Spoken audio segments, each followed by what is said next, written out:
What up, YouTube? It's Two Fat Guys Pull Us, and before we get to our video, we wanted to let you know about our milestone giveaway for 1,000 subscribers. We are giving away an Amazing Spider-Man issue number 4. This is the first appearance of Silk, the original Sin tie-in. I'm sure everybody is familiar with this book.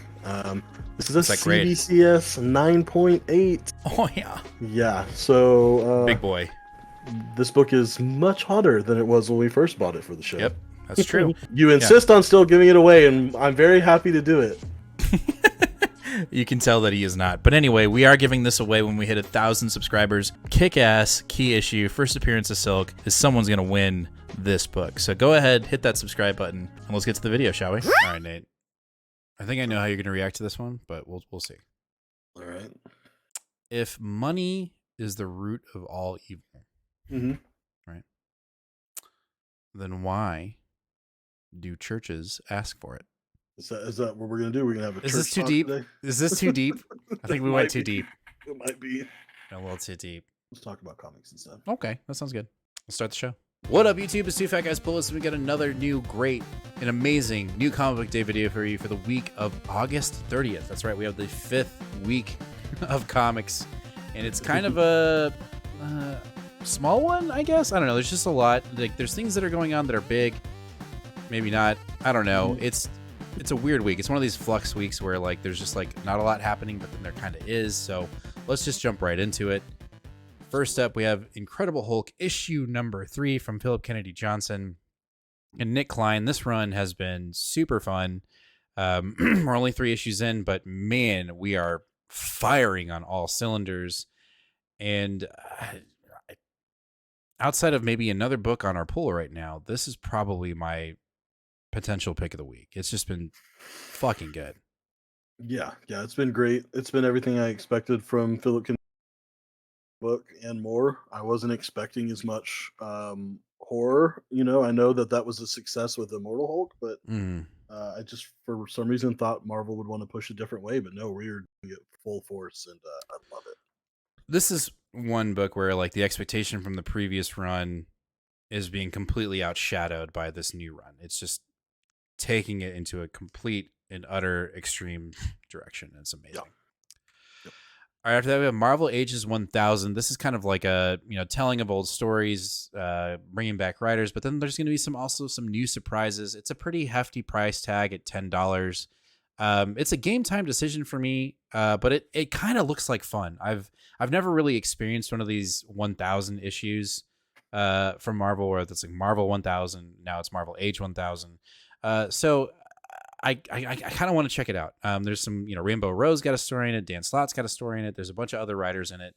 And there might be some surprises. And I know that's just kind of editorial trying to get you to buy it, but I might check it out. It's a game time decision for me. I kind of like the cover too.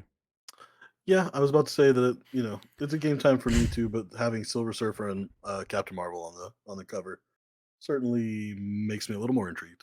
Yeah, for sure.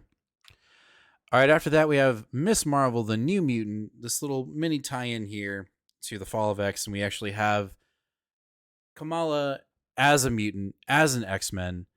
This is also being co-written by the star of the show, and so I think I'm looking forward to it. I'm hoping that Kamala can actually get the attention and that she deserves, because it's felt very rushed at this point as to where she's gotten to this point. So hopefully we can kind of take a breath, pump the brakes, and really digest and get a deep character dive of Kamala as Miss Marvel and as a new X-Men. I'm really looking forward to this, actually. I am on the complete other end of the spectrum. The only reason why I'm picking this book up is because Iman is involved in the book. If she wasn't involved, there's not a chance in hell I'd be touching this book, but I respect her so much that I'm curious to see what kind of elements and what kind of passion that she can infuse into this book. We're literally at the grips of the worst position that mutants have ever been in our entire lives. Falls right into the Fall of X, the time where we thought mutants just went through a meat grinder. They're now lost up wilderness. We don't even know if they're on Earth. And now we got this cutesy little mutant book. Look, Miss Marvel, she's a cute little mutant.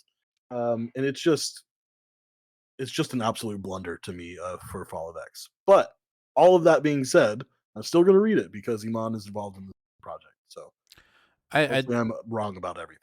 I think you might. I hope you are. I I hope hope you. I am too, 100%.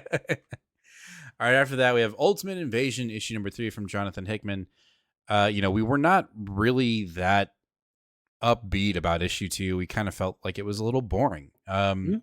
But because this is a comic book show and we want to try to involve as many books as we feel like need to be involved, we're gonna give issue 3 a stab. But I'm putting it on notice. Like I might, Well, it's just 4 issues, so I imagine read this I one you'll read 4. guess, sure. But I mean, issue 2 had me going like, why am I reading this? So I'm a little worried. Yeah, I mean, I will say whatever prestige Jonathan Hickman had for me as a reader is starting to lose a little bit of it because of the series. Certainly don't care about what's going Well, on, but I feel like we need to cover it. So no, and I think you're right on. I think you hit the nail on the head. I mean, the other thing is like his other concept that's coming out, Gods. We're getting all these previews on it, and I'm like, I still don't know what the fuck this book is about. and I And it haven't been just, given one reason to care. and that's how I feel about Invasion too. Sorry, I'm sorry. Yo, I'm interrupting the video. I gotta talk about our 950 subscriber goal giveaway. We are so close to hitting 950 subscribers, and when we do, we're giving away something really kick-ass. When we hit 950 subscribers, we're giving away this CBCS graded 9.8 King in Black number 5 Ryan's segment spoiler variant. So when we hit 950 subscribers, we're giving this bad boy away. So if you're not already subscribed, make sure to hit that subscribe button, ring that bell, and give us a like. Let's get back to the video. All right, let's jump over to DC with Dawn of DC, Superboy, The Man of Tomorrow, issue number 5. This is our final issue of this, right? Because this is a little mini. No, we have one more issue after One this. more. So we got the penultimate here. This has been a surprise book for us. Porter has done a really fantastic job in this book. Just, the whole Superman line has been doing great. And the fact that this book is still kind of going on while Night Terrors is still kind of trudging along or whatever, Yeah. mindlessly going along like a zombie. This is a highlight for me because we don't have a lot of DC on our shows lately because of Night Terrors. So I am looking forward to the book and the conundrum that we see Connor in. Yep. Yeah, this is definitely been a continued breath of fresh air during Night Terrors. So hopefully this issue stays the course. Mm-hmm. All right, after that, we're jumping into a new DC event that's not Night Terror related, and that is Batman, Catwoman, the Gotham War battle lines. Basically, the alpha for Zdarsky, Howard, and who was the other one? Rosenberg, Matthew Rosenberg. Rosenberg. You're really hyped into it. This is going to be a game day for me, even though it is Chip Zdarsky, just because I didn't have it on my radar. But Mhm. I am intrigued, and we'll see. I mean, the fact that Tini Howard's on it, I think that might be the thing that kind of puts it over the edge. But I do have a budget, and this wasn't in the budget, so we'll see. Yeah, I mean, Chip Zdarsky and Teeny Howard being on the book is what inspired me to do this or to jump into this. Those are two writers that I trust wholeheartedly, and then adding Rosenberg as the only other writer that's going to be involved lets me helps me have more confidence in this as a contained series. So um, I'm excited again. Let's if it's not Night Terrors, I get even more excited. So if there was one thing that DC did accidentally is it made us even more excited for our Dawn of DC books because we're so tired of seeing these Night Terror books. Not gonna lie though, the fact that Jorge Jimenez did the cover, but he's not doing the interiors, has me kind of like, that's frustrating. Well, let's just he's probably not going to be on interiors much longer. He's too good. Nope. No. All right, after that, we have Action Comics presents Doomsday Special, He Who Rules in Hell. So we're getting a little, what you said, a character update on Mhm. Doomsday. Yeah, so things have changed since Dark Crisis and Lazarus Planet and all that. Mm, Apparently, Doomsday is now ruling in hell. Um, honestly, I'm picking up this book because of its implications in the greater Superman corner of DC mythos right now. mm, Uh, you know, uh, this right here just kind of shows the success what Superman Dawn of DC has done. That I'm picking up a book that I of a character I don't know very well, of a book that's just sort of a one shot on the side sort of a thing.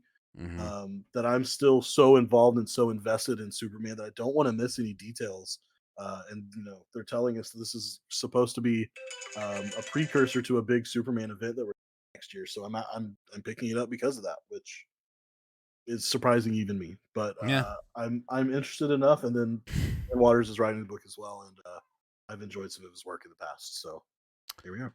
That's saying a lot. And I don't know if I'll pick this one up. This will definitely be another game day Yeah. decision.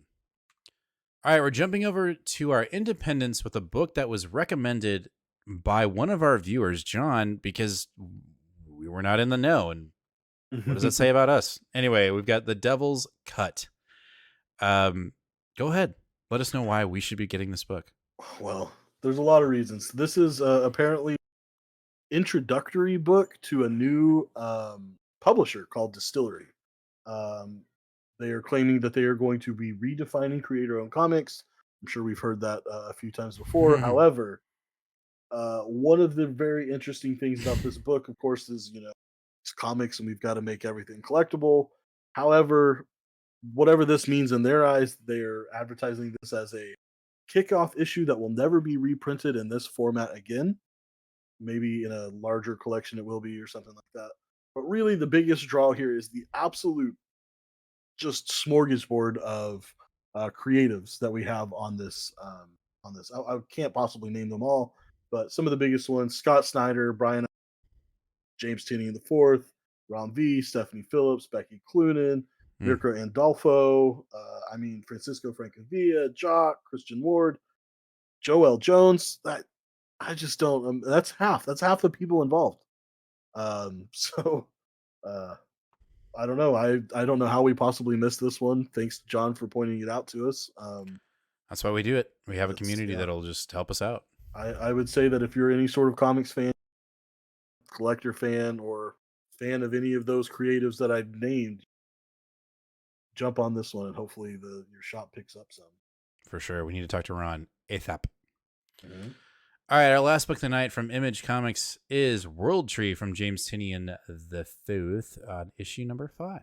Yes, this is going to be the last arc, so we'll be taking a break after this.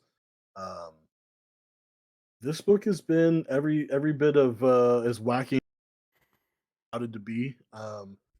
It's been wandering. I would say the past two issues they've been good, but it's very much been a trust us as we go sort of scenario. So I'm very Mm. excited for this clearly defined stopping point to where we're, hey, this is the end of our arc. We're gonna get. I mean, obviously there's gonna be a lot of questions, but if there's one writer I trust to leave me on a pause in the appropriate way, it's Tinian. So I'm excited to see what he has in this issue. Nice, nice. Well, we'll see. We'll see. All right, well, that's going to do it for this week's new Comic Book Day video for the week of August 30th. Let us know down in the comments, what are you picking up today? What are you going to read first? And what's your potential pick of the week? We'd love to know down in the comments. As always, make sure to hit that subscribe button, ring that bell, and give us a like. It'd be much appreciated as we're trying to hit 950 subscribers, but we can't do it without your support. So if you're not already subscribed, make sure to do all 3 of those things so we can go ahead and we can give away some really Get rid cool of it. slabs. I don't want any more. But anyway, please make sure to hit that subscribe button if you love what we're doing. Will there be a live show? Will we do it Friday, or are we just going to take the weekend off? What should we do? Stay tuned. Stay tuned. We will let you know, and we will let you know on our socials, or there might just be a live show that pops up. So make sure you ring that bell to get notified that there's going to be a live show potentially this Friday. We'll catch you guys in the next one. As always, fam, be kind to one another and read more comics. Later.